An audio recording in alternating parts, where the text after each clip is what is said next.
¿Alguna vez te has topado con alguien que se cree mejor que los demás en todo, requiere admiración constante y, además, se pone a la defensiva ante la más mínima crítica? Pues déjame confirmar una hipótesis que ya barajabas desde hace un tiempo. Esa persona es peligrosa.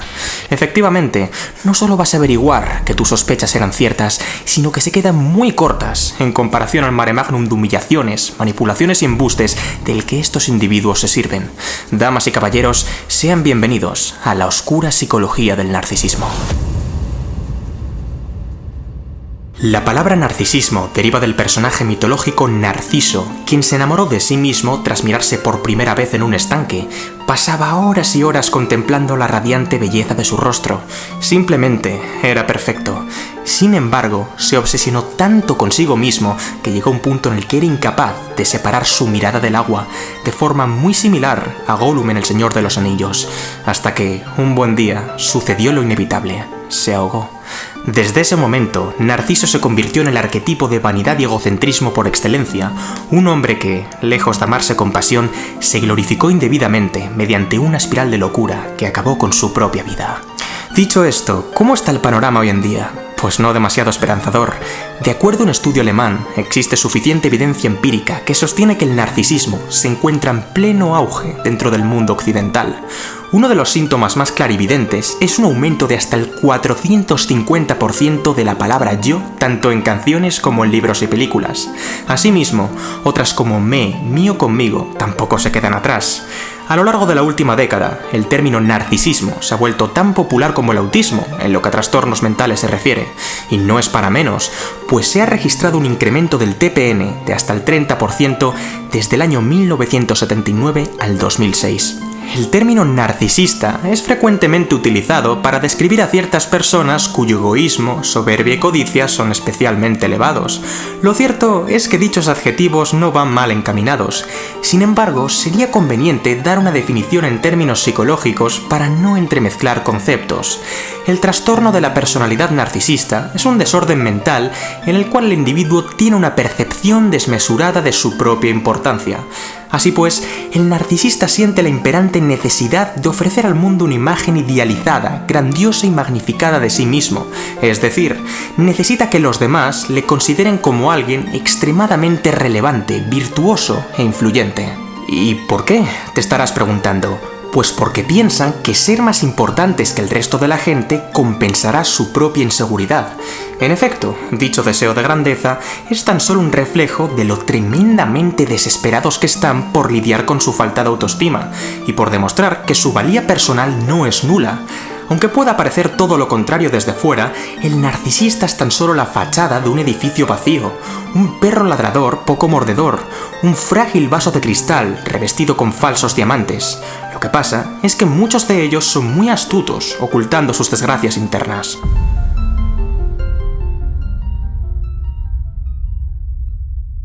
Una gran parte de las personas con TPN procede de familias disfuncionales, donde uno o ambos padres son narcisistas. Si lo piensas detenidamente, esta coyuntura es un caldo de cultivo perfecto para la creación de un nuevo narcisista.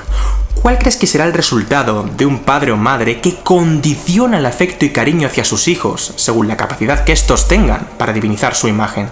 ¿Cómo crees que acabará un pobre e inocente niño que lucha constantemente por endiosar la careta de sus insatisfechos progenitores? Los padres narcisistas cambian su manera de tratar a los hijos en función del rendimiento en una o varias áreas específicas, como por ejemplo las calificaciones en el colegio, las habilidades deportivas e incluso el atractivo físico.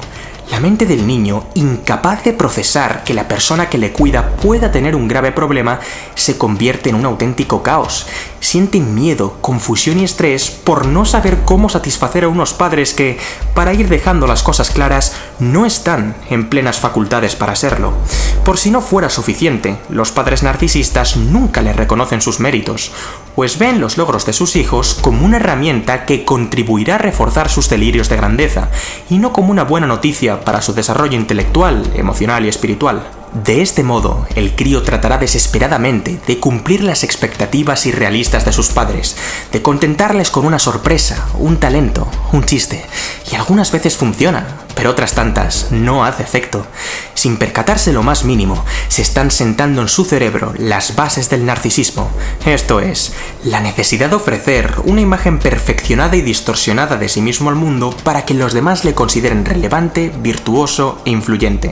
Este escenario es sencillamente terrorífico, pero también la cruda realidad de miles de familias que merece visibilización. Te quiero, pero solo cuando me ayudas a embellecer mi faceta de padre perfecto. En caso contrario, eres un estorbo para mí. Antes que nada, he de recalcar que el narcisismo per se no se manifiesta necesariamente como un desorden mental. En algunos casos, consta como un rasgo de la personalidad que el individuo sabe manejar correctamente. Estoy hablando de acciones tan cotidianas como mirarse en el espejo y verse guapo, compartir metas, proyectos y victorias con los demás, priorizar intereses personales en ciertas etapas de alta demanda performativa, etc. Es evidente que no hay nada de malo en quererse a uno mismo y tener ganas de mejorar, pero el problema del narcisismo no es el qué, sino el cómo y el por qué. Ten en cuenta que apuntalar un estatus de superioridad artificial requiere mucho trabajo por su parte, no les va a salir gratis, ni mucho menos. Es a partir de ahí cuando surgen actitudes patológicas y comportamientos disfuncionales que perjudican gravemente a quienes se encuentran a su alrededor. ¿De qué forma se aseguran de parecer más importantes de lo que en realidad son? ¿Cómo lo hacen? Para que veas a lo que me refiero, vamos a pensar por un segundo cómo lo harían ellos. Imagina que un jefe narcisista mantiene el contacto con 50 trabajadores dentro de su empresa. Recuerda, él no verá a las personas como seres sociales con los que compartir experiencias, emociones y aprendizajes, sino como instrumentos que servirán a su mayor propósito, ensalzar su imagen social. Como buenos egocéntricos, soberbios, engreídos y condescendientes que son, saben perfectamente que no todas las personas de su alrededor pueden alimentar su deseo de grandeza por igual. El objetivo principal es buscar a gente que les admire, les reconforte y les valide a través de acciones, palabras o emociones. Dicho de otro modo, el candidato ideal es aquel que le proporciona el denominado suministro o mercancía emocional, es decir, validación, admiración y confort. Habitualmente, los grupos que mejor aprovisionan dicha mercancía emocional son los siguientes: personas muy empáticas, es decir, que sean capaces de ponerse en su lugar fácilmente; personas muy optimistas, esto es, que presupongan siempre lo mejor del narcisista; personas con la tendencia a rescatar a quienes hayan sufrido traumas en el pasado; y personas con alta propensión a perdonar los defectos ajenos.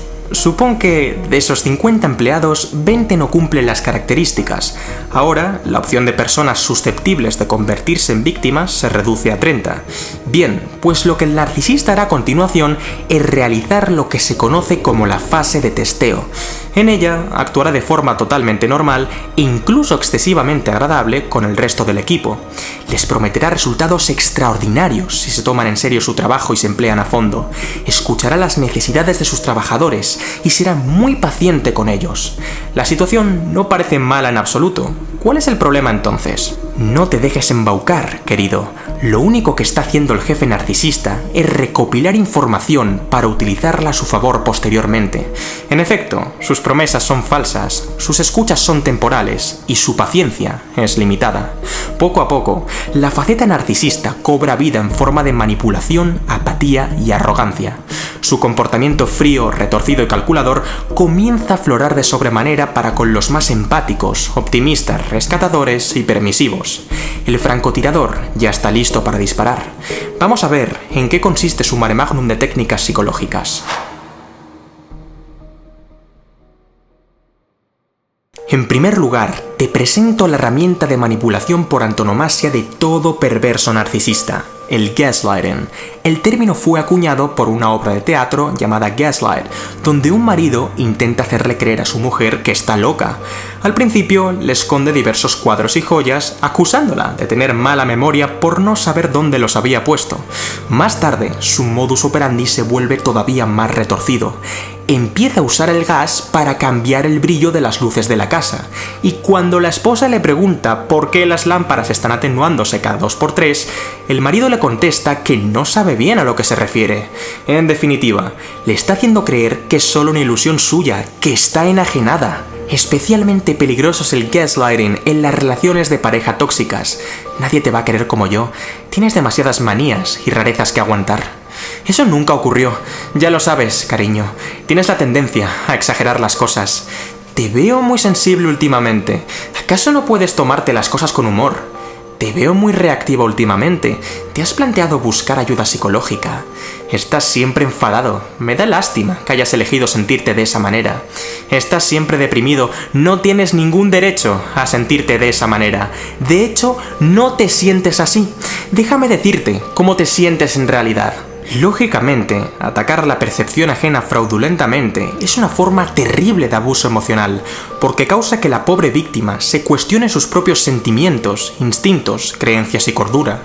Y es que, si la otra persona se ve envuelta en permanente confusión, dudando hasta de la manera en la que percibe la realidad, el narcisista gana mucho poder de negociación sobre ella, ya que se vuelve mucho más dependiente e insegura.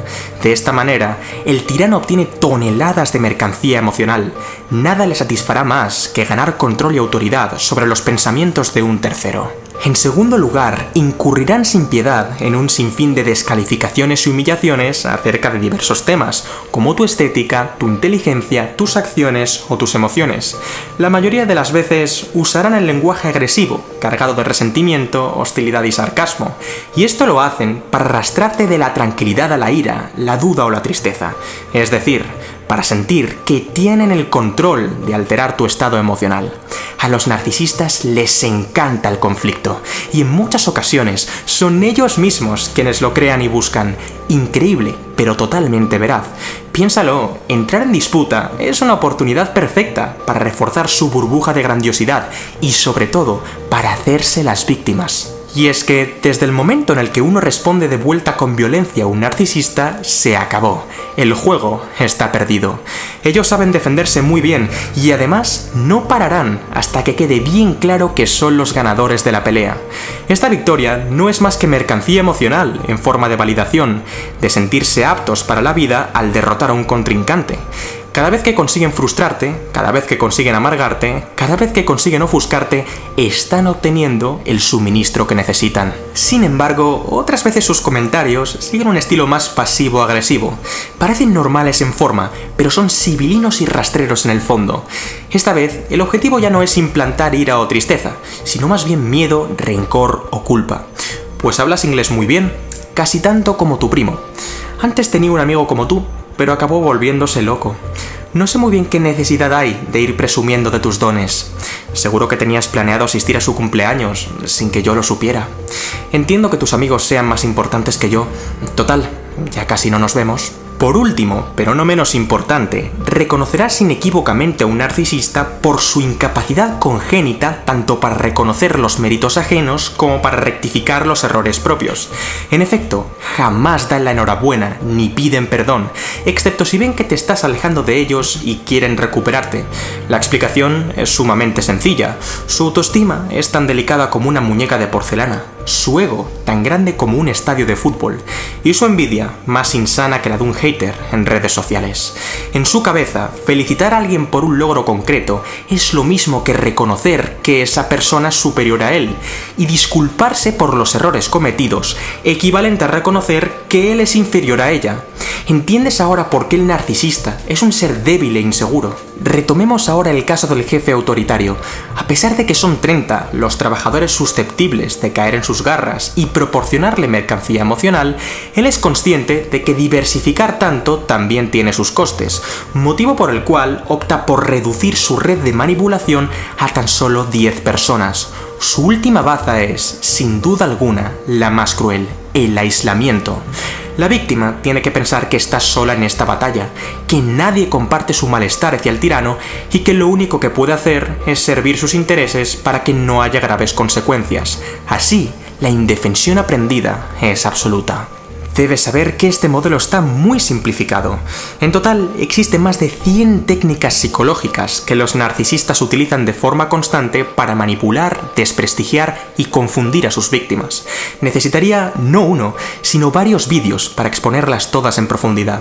Así que todo dependerá de si lo demandáis mucho en comentarios y de si lo votáis mediante un me gusta. La estrategia se aplica también en otros ámbitos, como un cónyuge controlador que tiene que elegir pareja que le soporte, un profesor que debe elegir un alumno con el que descargar sus frustraciones, o, como he mencionado antes, un padre que usa a su hijo como instrumento de poder. Sabiendo todo esto, ¿qué podemos hacer al respecto?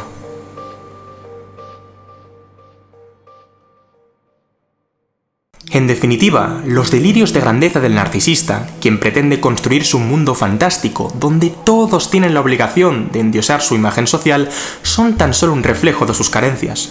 Su imperante necesidad de obtener alabanzas y admiraciones, es decir, de recibir su mercancía emocional, le coloca en una posición crítica. El narcisista se cree que es superior a los demás, y por lo tanto, que tiene el derecho a pisotearles sin piedad y abusar emocionalmente de ellos con todo tipo de artimañas mentales. Los narcisistas pueden ser sumamente magnéticos y atractivos. Tienen una habilidad magistral para crear un personaje carismático, prodigioso y seguro de sí mismo que atrae con facilidad a las personas mediante promesas de ensueño y maravillas utópicas. Cuanto más frágil sea la percepción de valor que uno tiene acerca de sí mismo, más probabilidad hay de que pique en su anzuelo. Pero ten mucho cuidado. Cualquiera de nosotros podría ser su candidato perfecto. A fin de cuentas, ¿quién no querría sentirse importante por una vez en su vida? ¿A quién no le gustaría que su figura fuera reconocida por más personas? No obstante, ya conoces el dicho, no es oro todo lo que reluce. Si ves que promete más de lo que puede ofrecer, sospecha. Si ves que trata a los demás despectivamente y a ti no, sospecha. Si ves que se jacta demasiado acerca de lo relevante que es, sospecha. Si ves que justifica sus faltas de respeto con traumas de su pasado, sospecha. ¿Cuáles son las soluciones? Voy a ser muy explícito. La mejor alternativa para lidiar con un narcisista es cortar el contacto con él. Así de sencillo. La frecuencia relativa de casos de TPN que se han recuperado total o parcialmente es esencialmente baja. Esto se debe, como bien habrás deducido, a la propia naturaleza del trastorno. Si nunca reconocen que se equivocan, ¿cómo van a admitir que tienen una patología mental y necesitan ayuda?